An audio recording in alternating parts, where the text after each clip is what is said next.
นะโมตัสสะภะคะวะโตอะระหะโตสัมมาสัมพุทธัสสะนะโมตัสสะภะคะวะโตอะระหะโตสัมมาสัมพุทธัสสะนะโมตัสสะภะคะวะโตอะระหะโตสัมมาสัมพุทธัสสะ Hello everyone.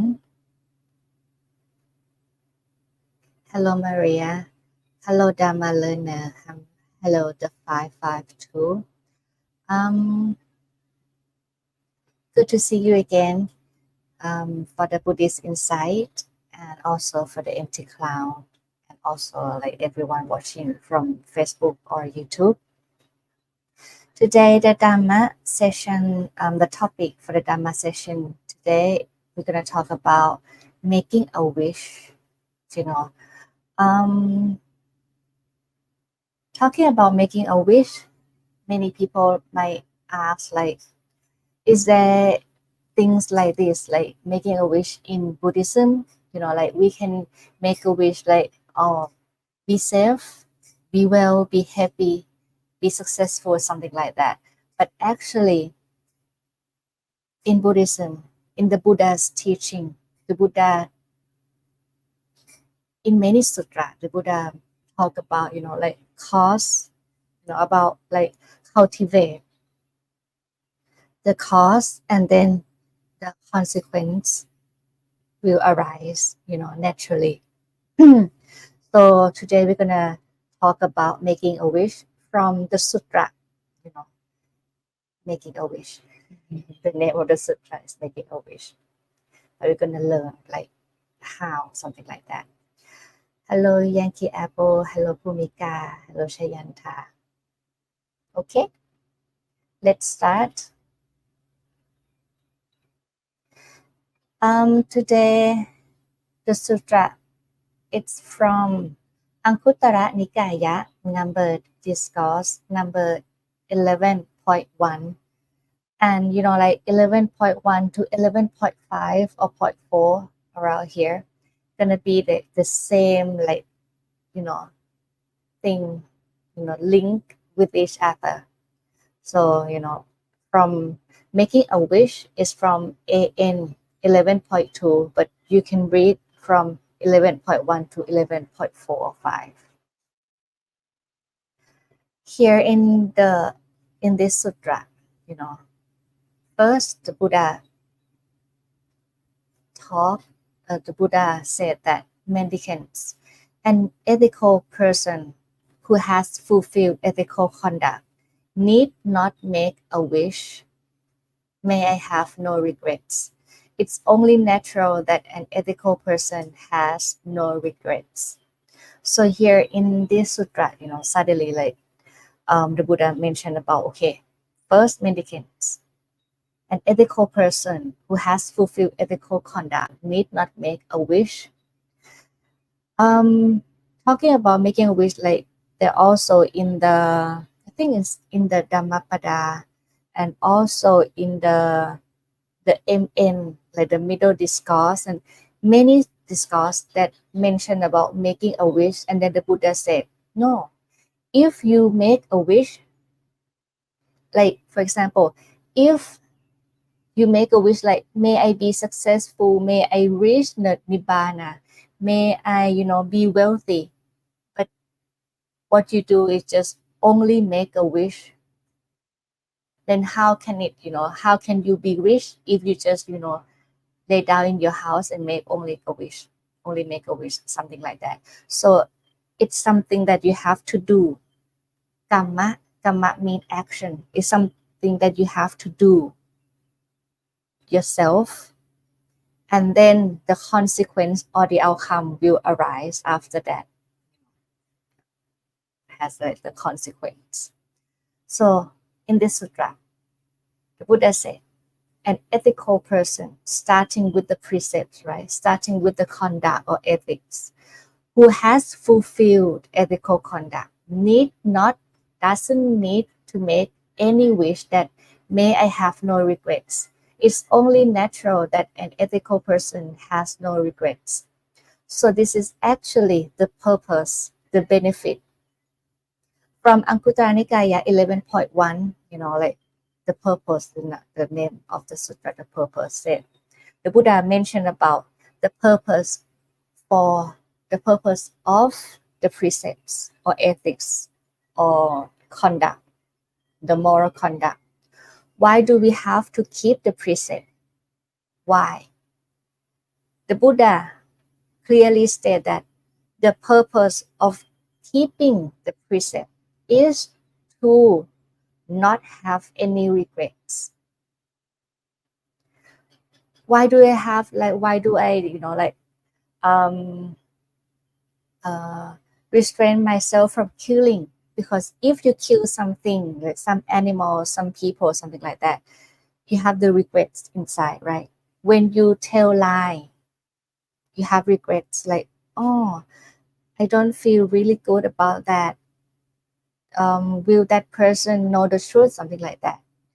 When you steal someone's belongings, then you have regrets. So when you keep the precept, the purpose, the benefit of it is to have no regrets. And when you have no regrets, the mind is going to be stable.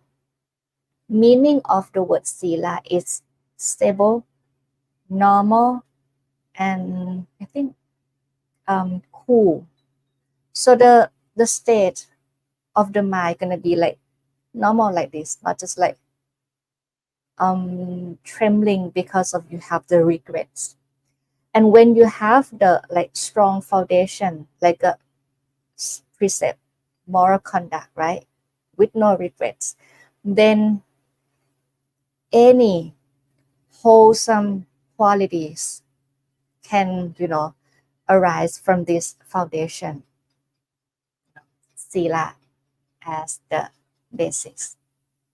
Okay, when you have no regrets, you need not make a wish. You don't have to make a wish that may I feel joy. It's only natural that joy springs up when you have no regrets. It's something that natural. You don't have to make any wish like may I feel joy. No, you don't have to. When you have no regrets, then you feel joy. When you feel joy, you don't need to make any wish that may I experience rapture. It's only natural that rapture arises when you're joyful. When your mind is full of rapture, or piti in Pali, you don't need to make any wish, may my body become tranquil.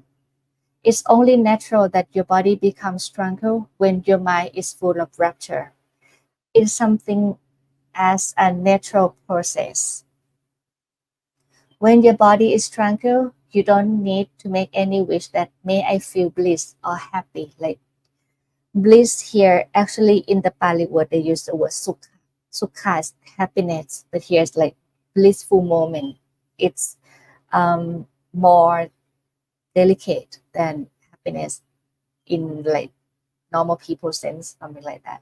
So may I feel bliss, may I feel happy. It's only natural to feel bliss when your body is tranquil. When you feel bliss, you need not make a wish. May my mind be immersed in samadhi, one-pointedness of mind. It's only natural for the mind to become immersed in samadhi when you feel bliss.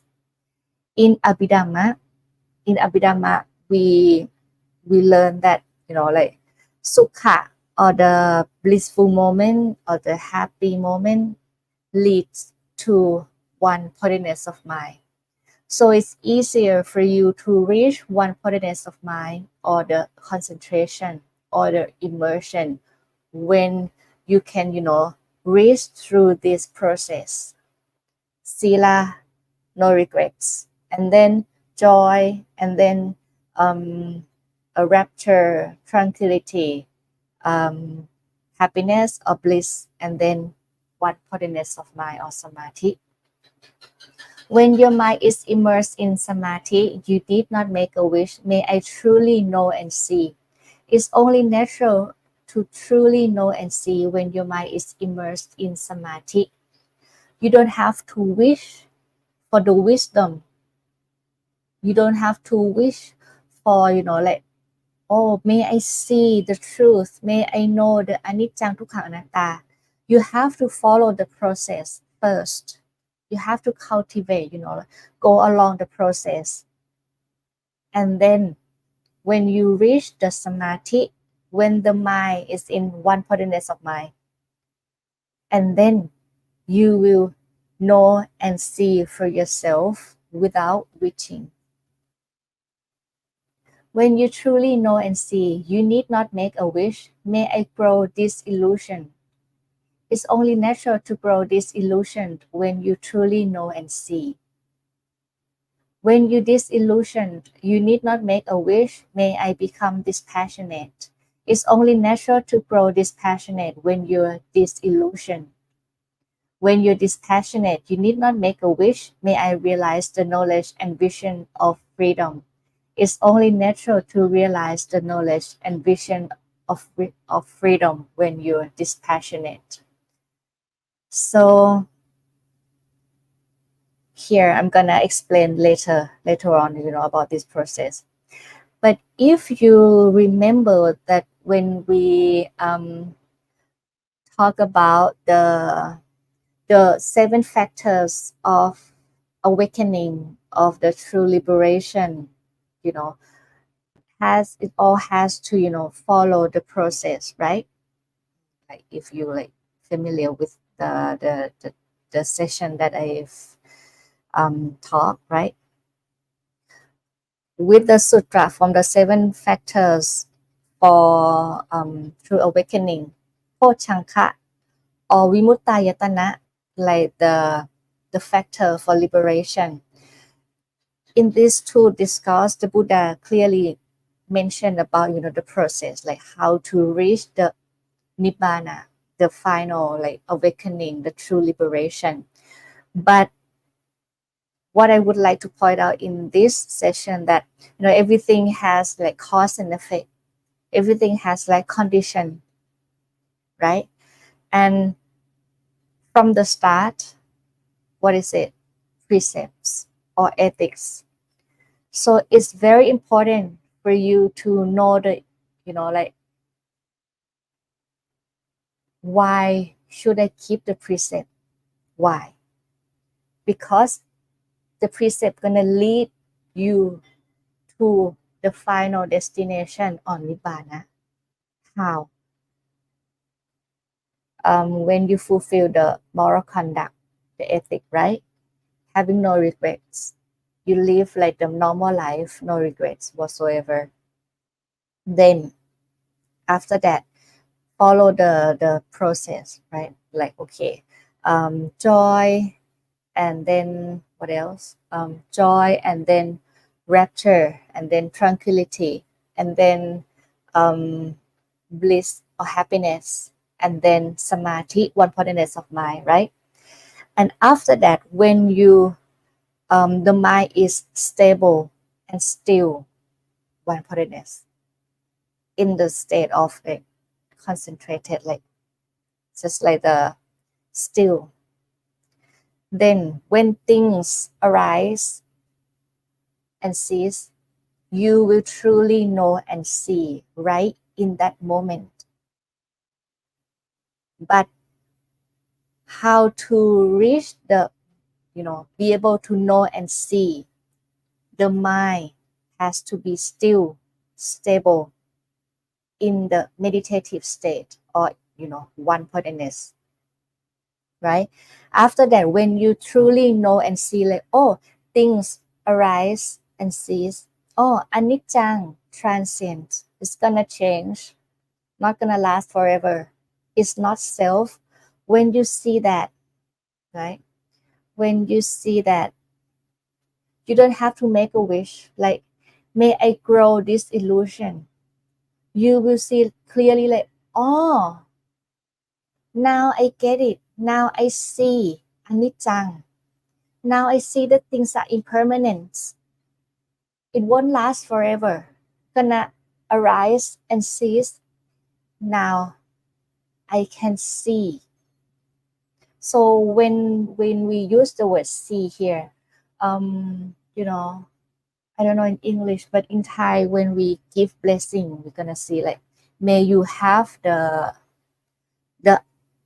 may you have the eye to see the Dhamma ให้ได้ดวงตาเห็นธรรม may you have the eye to see the Dhamma is mean like you see with the eye of the wisdom, not in this eyeball, not like this, but when you see things like, oh, now I get it, like everything that I see, everything in my everyday life,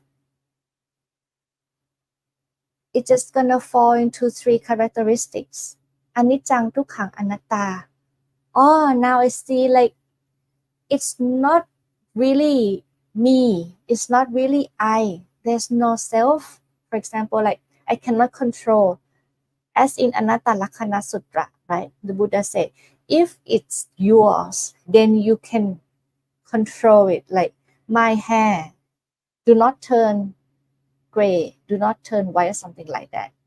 My face need to, like have no wrinkles, something like that. If it's yours, then you should be able to control over it. You should be able to control over the sensation, about the thoughts, about the memory.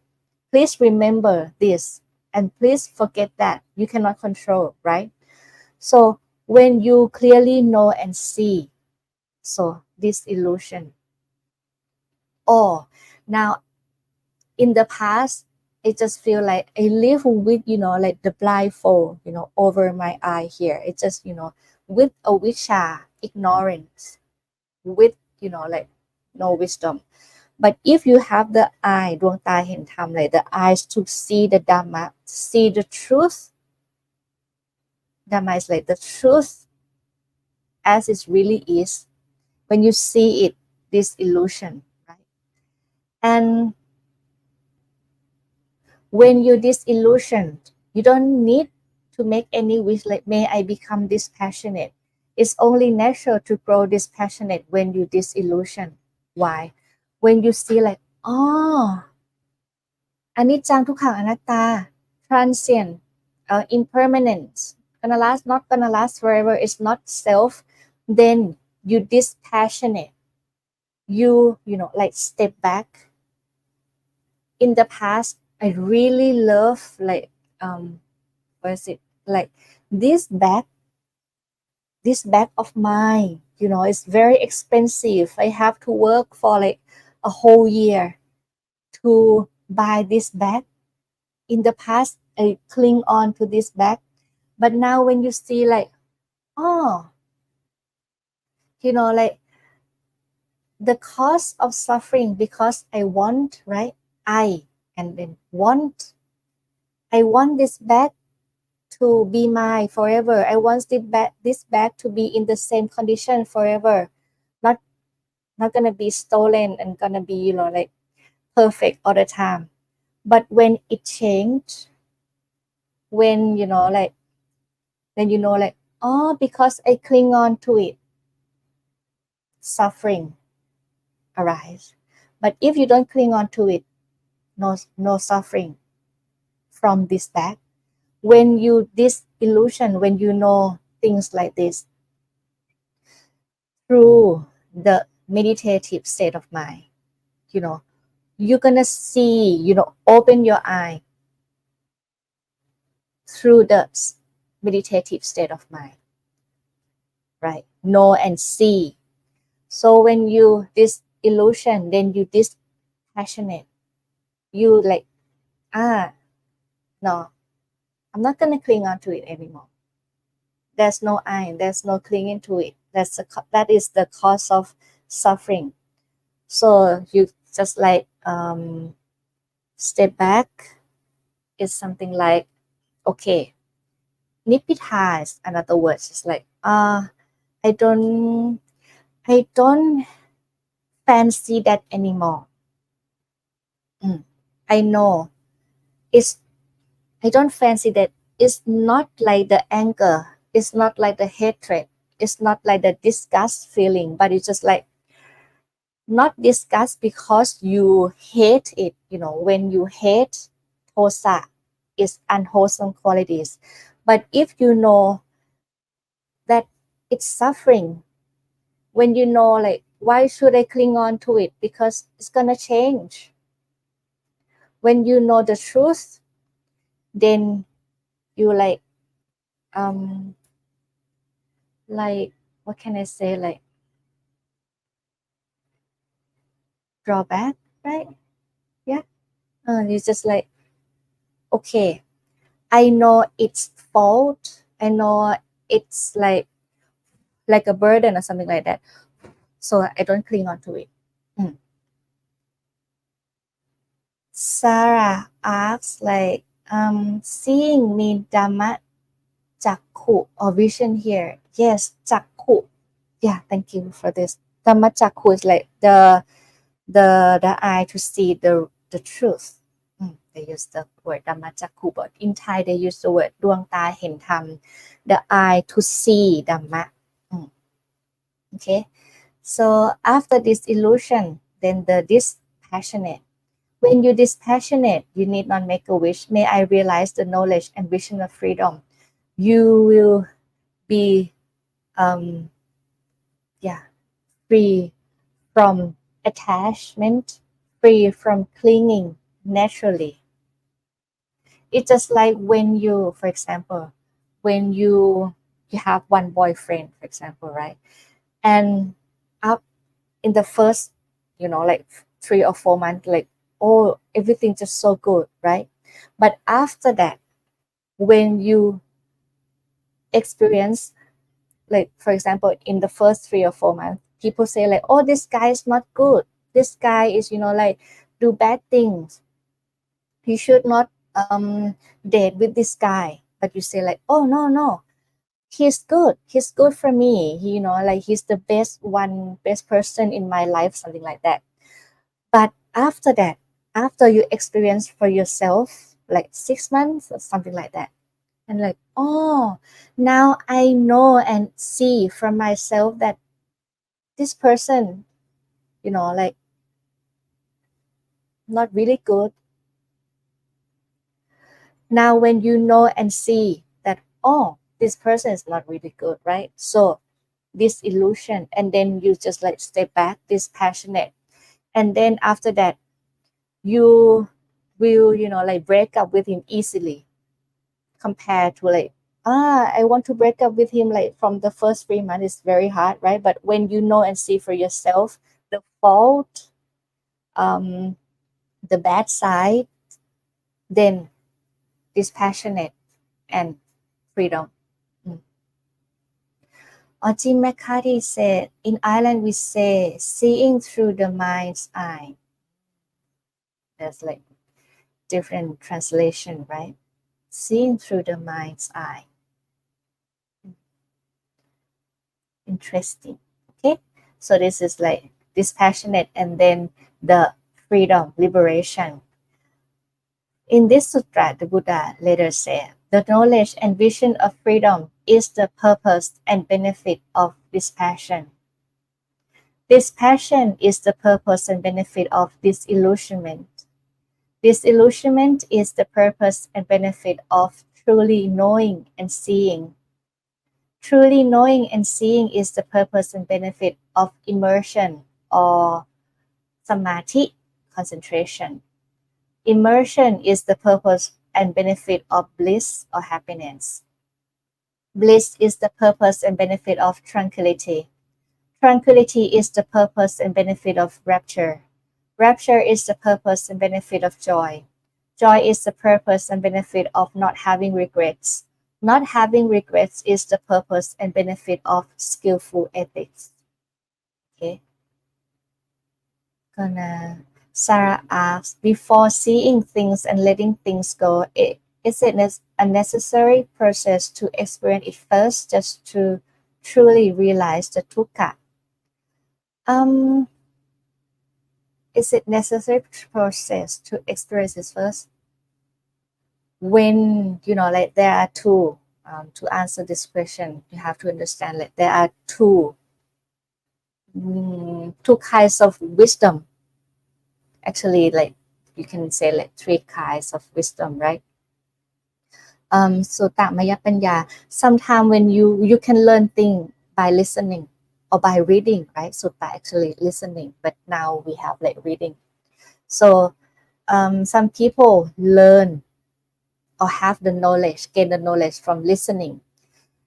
Cintamaya Panya, some people have the gain the knowledge from contemplating, right?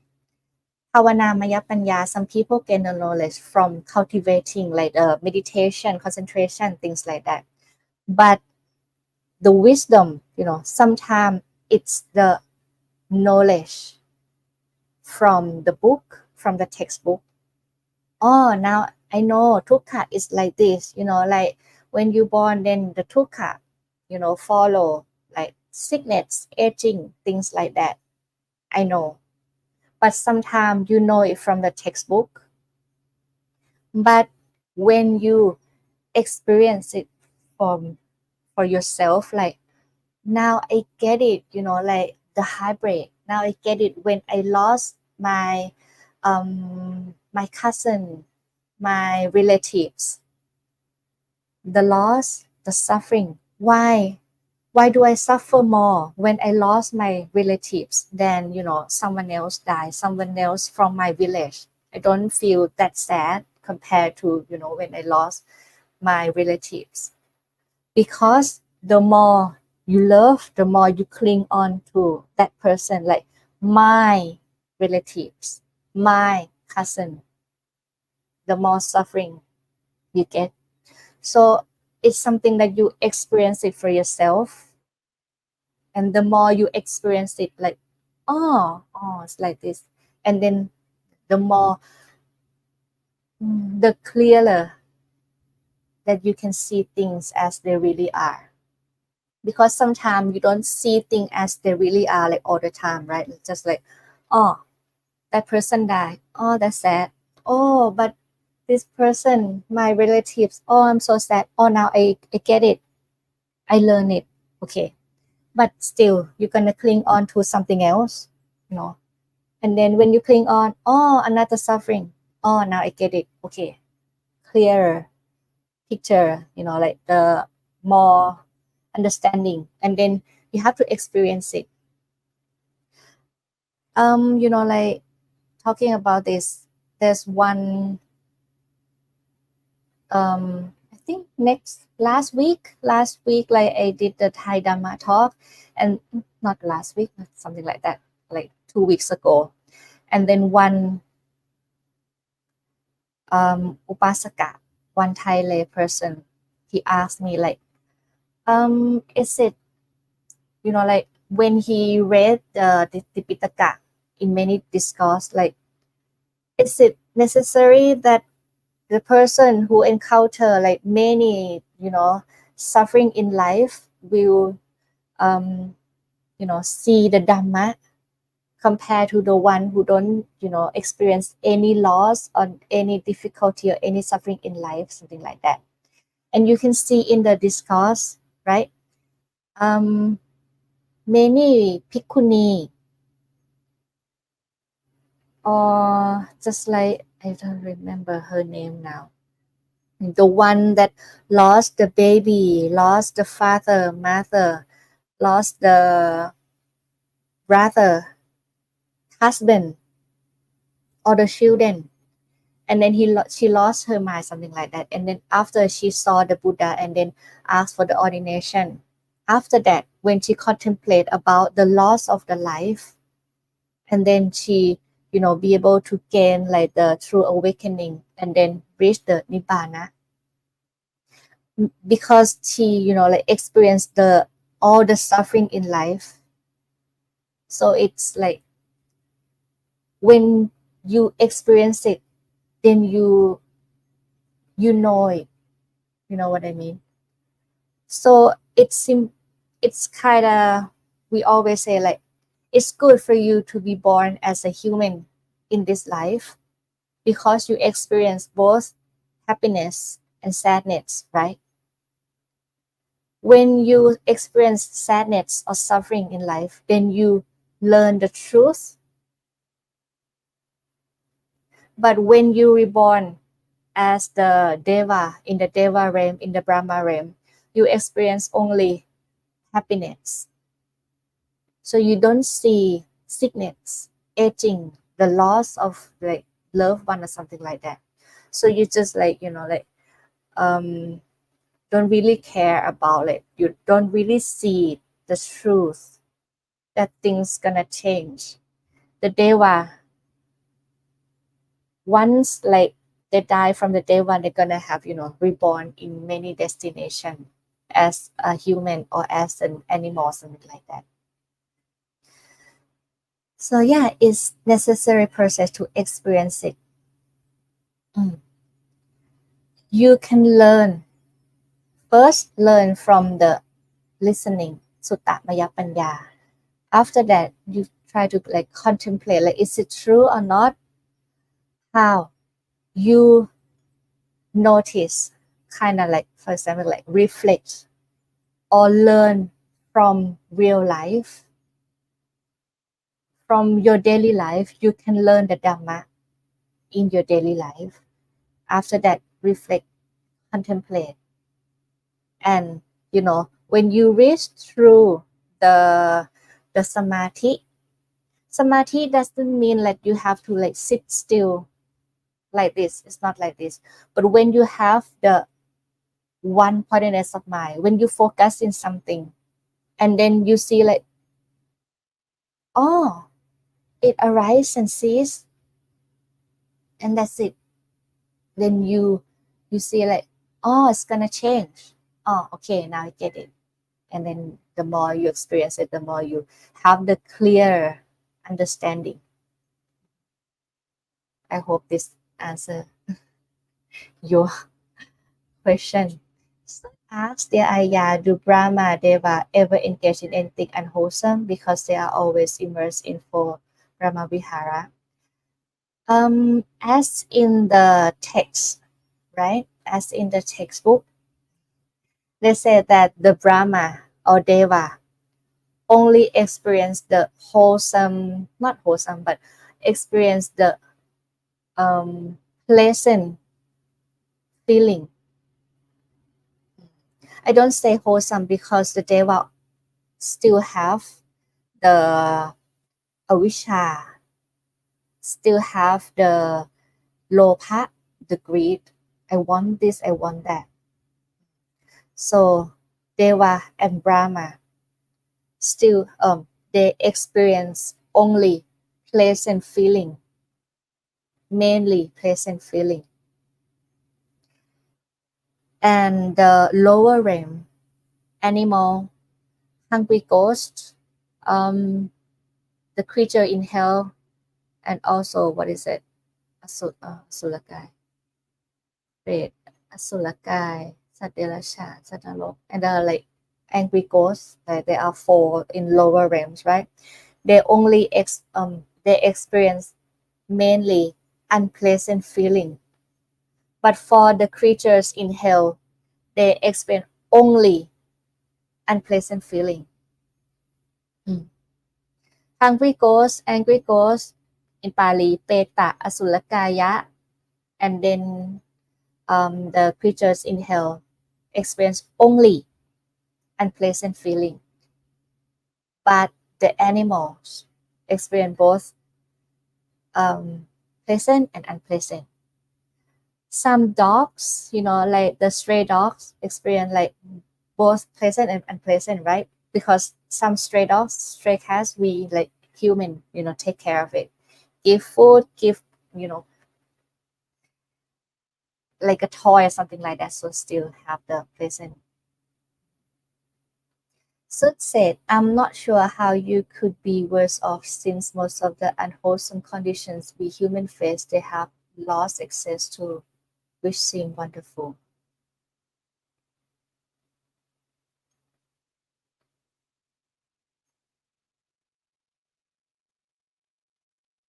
I don't I don't get it. Most of the unwholesome conditions we human face, they have lost access to.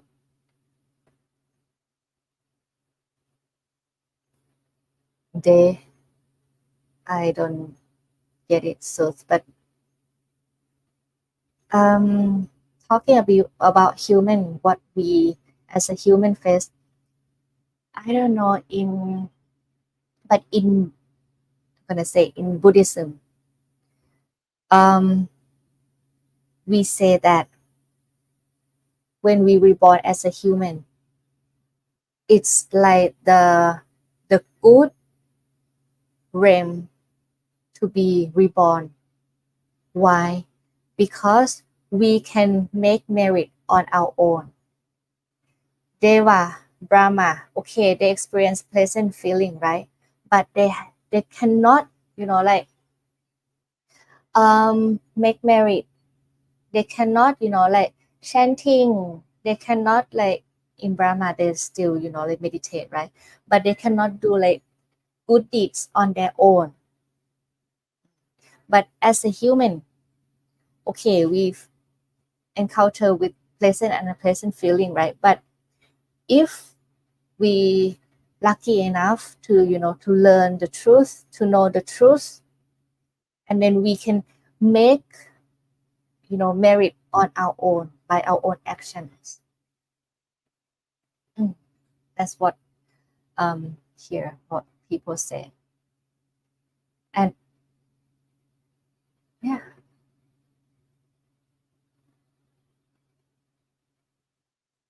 Sarah asks, is attachment to the Dharma something okay to have, or also needs to be controlled or dropped eventually? Attachment to the Dharma, oh, good question.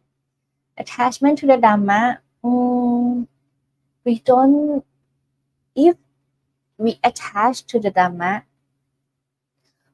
let's think like this. We use the Buddha said in one sutra that the Noble Eightfold Path, it's like the raft for you to reach to another shore, for you to reach to the true liberation. But when you stay in this shore, but you want to cross to another shore, to that shore, to the place, to the state that no more suffering. You want to reach to another shore. How can you reach that? Then you have to make something.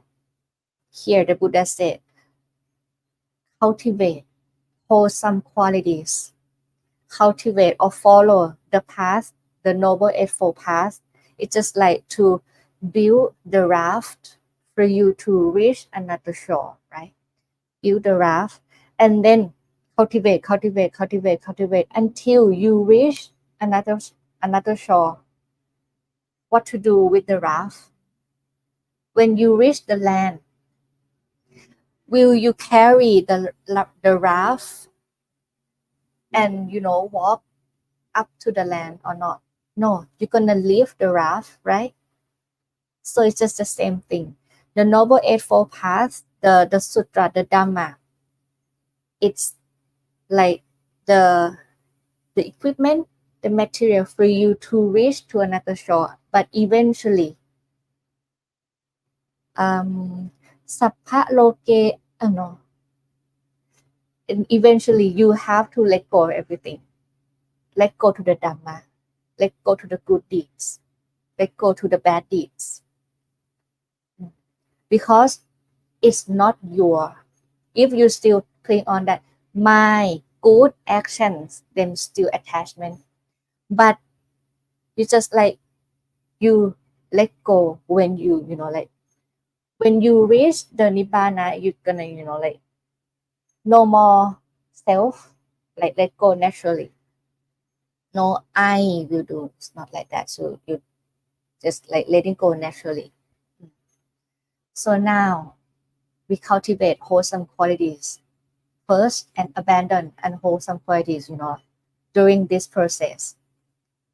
okay, sometimes people say like cling onto the Dharma or attach to the Dharma, but it's not really in that sense.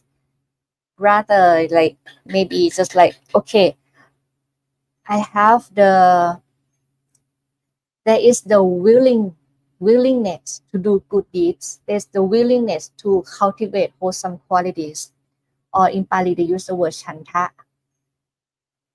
There is willingness in the Dhamma. There is the the blissful moment to study the Dhamma, something like that, but try not to attach that my knowledge. Otherwise, you're going to experience like my knowledge is correct, your knowledge is not correct, and then debate. It's not like that. Okay.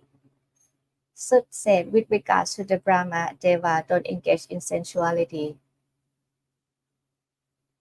Don't engage in ill will. So they lost access to it. So why isn't a good place to practice Dhamma? Actually, we human, right? Deva, there's six realms, and then Brahma. So Deva and Brahma is actually not the same. Okay, Deva, there are six realms. Jatu Maharashika, Avatingsa, Dusita, something like that. And okay, we're gonna talk about Deva first. In Deva realm, they still engage in sensuality, still have the couple. So this is actually called Kama Vajala. It's just something like the human. They have the couple. They go to go to the park. If you like listen to like Media Sutra, they still go to the park. They still like have like the couple together or something like that. So in Deva, they still have the sensuality, but they don't. I think it's Abhidhamma. They say if they angry, if they have like hatred, like strong hatred, something like that, they're gonna die from the Deva. So it's just like pleasant moment, pleasant feeling, but with the five sensual pleasures again. This is Deva. So it's not a good place to practice Dhamma. Why? Because when you see like all good things, good people, good thing, pleasant park, I can, you don't have to do like, they still have the work to do, but they don't have like stressful conditions, something like that. So you don't really see anicca dukkha anatta, right? And they in the Deva realm, they will stay young, like 15 or 16 years old all the time, up until when they're gonna die from the Deva. They're gonna have like a sweat in the armpit, or like the color of the clothes, like not as bright as before, something like that. That is in many sutra. And the Deva, when they're about to die, like all their friends gonna come. I don't remember the sutra, but their friends gonna come and then say like, please go to the good destination, Sukhati. Please go to the good destination. Where? For the Deva, they said, good destination to be reborn is the human realm. Because in the human realm, we can make more merit and then go up there and then, pleasant moments. But gonna be reborn again and again and again and again. But it's not certified, like, okay, gonna be reborn in the Deva every time that I die. It's not like that. Sometimes Deva, sometimes human, sometimes animal, sometimes hell creature, sometimes animal, and then human, and then Deva, and then so it's like still in the samsara. But human in human realm, we can decide I'm gonna go up in the good destination, or I'm gonna go down to the bad destination, or I'm gonna go out of the samsara, no more rebirth, but out to the nibbana. Like even the Buddha, before the last life, right? Before he got enlightenment, actually, all the Bodhisattva, they have to like wait in the Tusita. I think the third realm of the Deva in the Tusita, right? And then he have to be reborn last life in human realm. Why? Because human realm we see sick people, dead people, we see like all the suffering. So you see things as they really are, and then you can go out of the samsara. This is for the Deva realm. But for the Brahma realm, Brahma realm, I think I'm not sure, maybe 15 or 16 Brahma realm. I'm not certain about this. Brahma realm, how to be reborn in the Brahma? You have to reach the Shana state. If you can meditate and reach the Shana state, like 1 to 8 Shana, when you do over and over and over, and when you die, then you can go and be reborn in the Brahma state. But in Brahma realm, not Brahma state, in Brahma realm. But in Brahma realm, you just meditate. Just, still in the Shana. When you are human and you familiar with the first Shana, like you can reach the first Shana all the time. When you be reborn in the first Shana, Brahma realm. Not the, fourth Shana, just one, the first Shana realm. And you're just gonna, like meditate. When the Buddha, um, go to the human realm to give the teaching, you don't know anything. You just meditate for a long, long time. So that's why people say like, don't waste your time, be reborn in the Brahma realm. Because you're gonna live for a long time, but eventually you're gonna be reborn as the human or as animal again, because you're still in the samsara. But human can out of samsara. Okay. But Deva in the first frame of Deva, Chatu Maharashika, they still have the Dharma hall. They still have the Dharma teaching every Uposatha day, as described in the sutra. But they don't see the suffering. Okay. Dhammika said, Namaste Ayya. I feel that suffering makes unwise person to choose bad ways, drugs, etc., and a wise person to choose Buddhism. So wisdom, the one which is important. What is? So wisdom is the one which is important.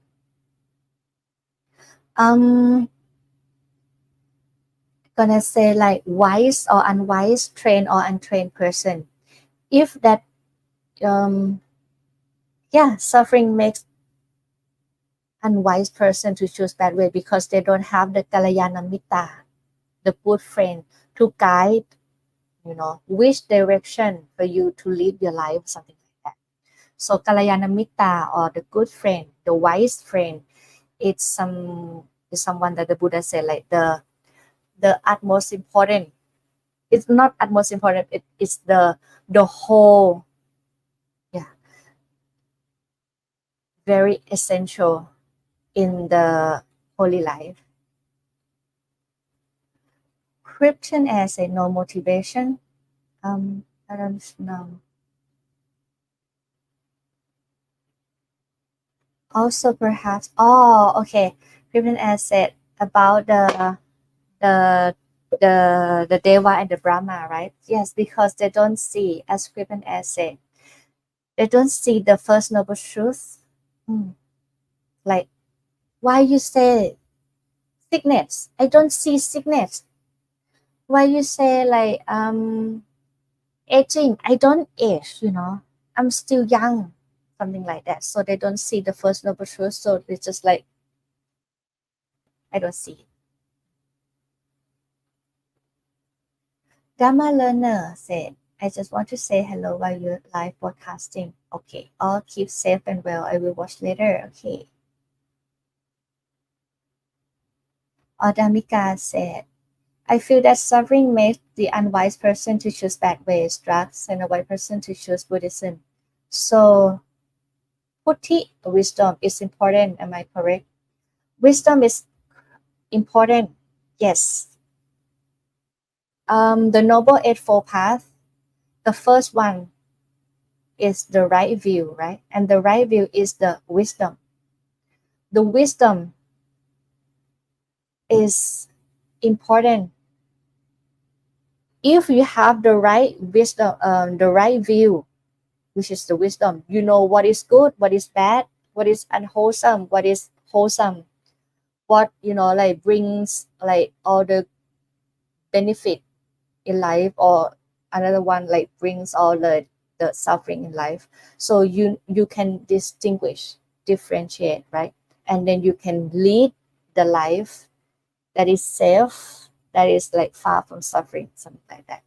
So the right view first, and then right thought, right speech, right action, as in the Noble Eightfold Path. Okay, I'm gonna mention about the discourse a little bit more. Okay, the Buddha said, good qualities, good qualities flow on and fill up from one to the other. For going from the near shore to the far shore.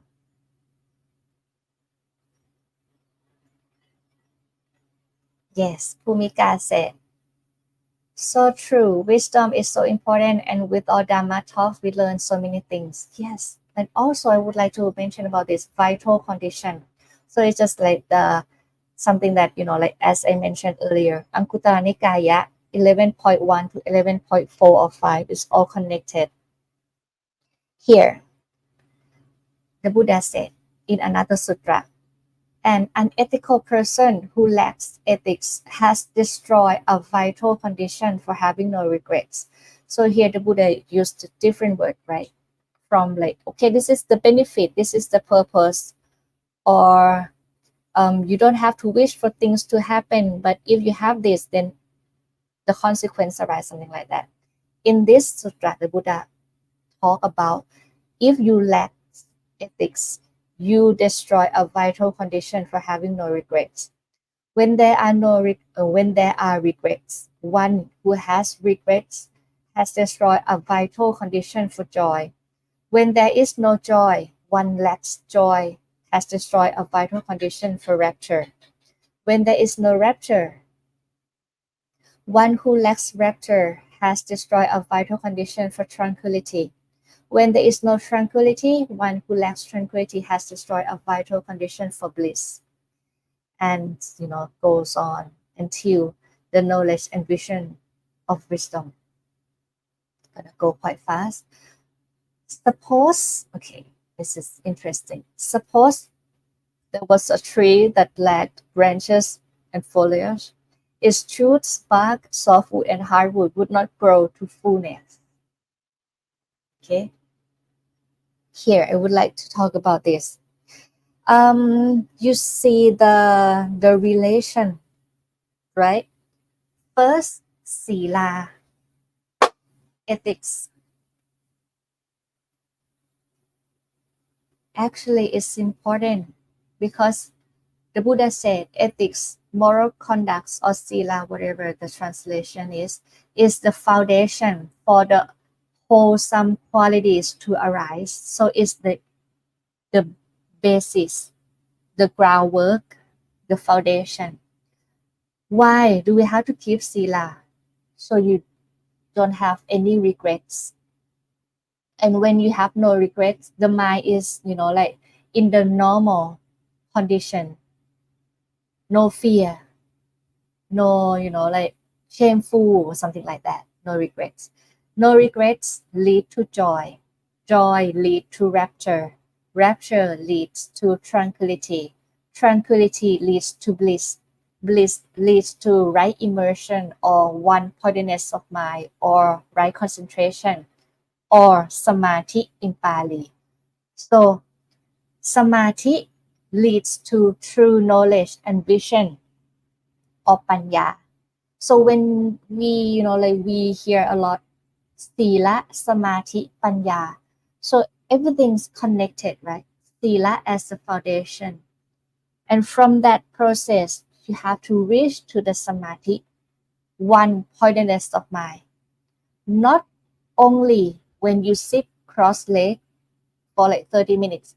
It's not like that. But samadhi can happen when you walk, can happen when you work, because it's just like one pointedness of mind. And when you have the one pointedness of mind, then the panya, knowledge and vision arise. True knowledge and vision leads to disillusionment. Disillusionment leads to dispassion. And dispassion leads to freedom through awakening, nibbana. Mm.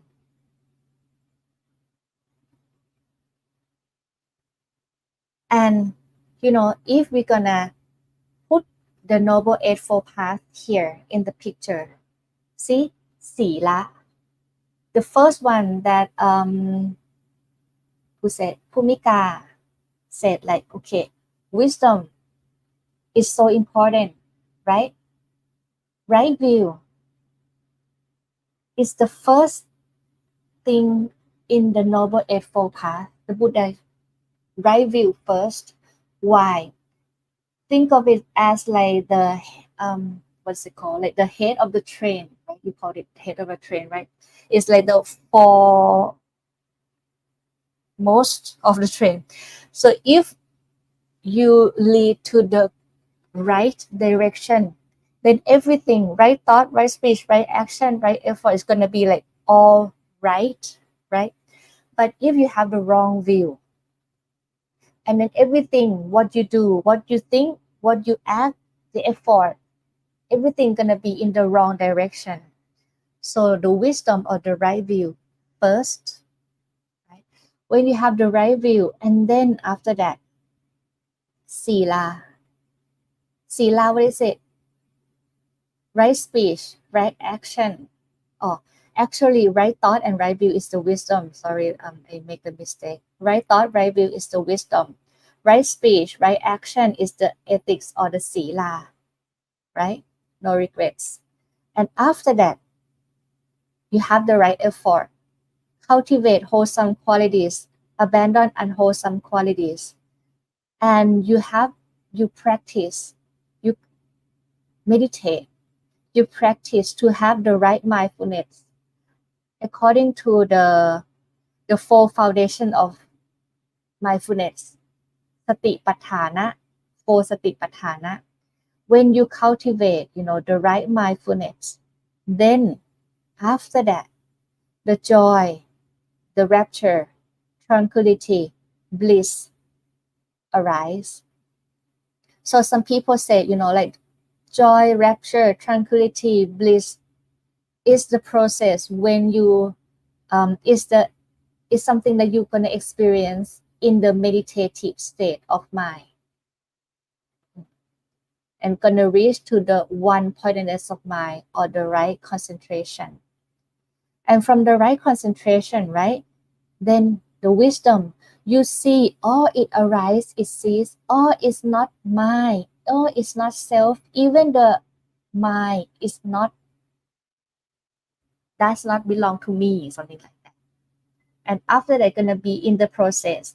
If you study this sutra, then you compare to the 7 factors of awakening, Pochanka, gonna be like the same thing.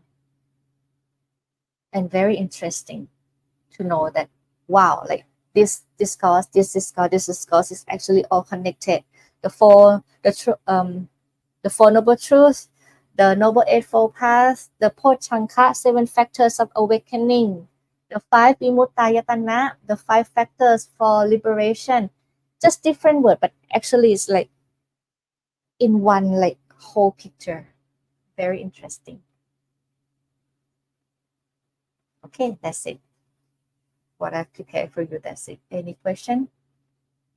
Sarah said, yes, Sila creates condition for Samadhi. Samadhi creates condition for wisdom. Reversely, no Sila, then no Samadhi. No Samadhi, then no wisdom. Yeah, totally makes sense. When people, like learn about Buddhism, normally they say like, okay, meditation. I need to reach the jhana stage. I need to reach the meditative state of mind. So I have wisdom. Or some people come and learn about wisdom. Okay, I'm going to learn this and that. But actually, the Buddha mentioned in many discourse that sila, precepts, is the foundation. If you wish to reach the, have the right concentration, but you still don't have the ethics or the sila, you cannot reach the one-pointedness of mind. Why? Will they know the truth? Oh, maybe I have to, like make another lie. Or, like many thoughts, many regrets, anxiety and stress and many things, like it's the mind is not in the normal state. So it's hard to reach to the like bliss or to the, one-pointedness of mind. So actually, you need to learn about sila, samadhi, and panya. Sila is the create condition for samadhi. Samadhi create condition for panya. Panya create condition for liberation. And the Buddha said, the more precept you have, or the purer the precept you can keep, the clearer understanding you will have, or the more panya you will have. Just like when people wash their hand using the hand, wash the feet using another feet. Panya will clean the precept, and precept will clean the wisdom. That's in one sutra. Okay. Mana said, are your presentation slides from these Dhamma talks on Buddhist insight available for us to review on another website?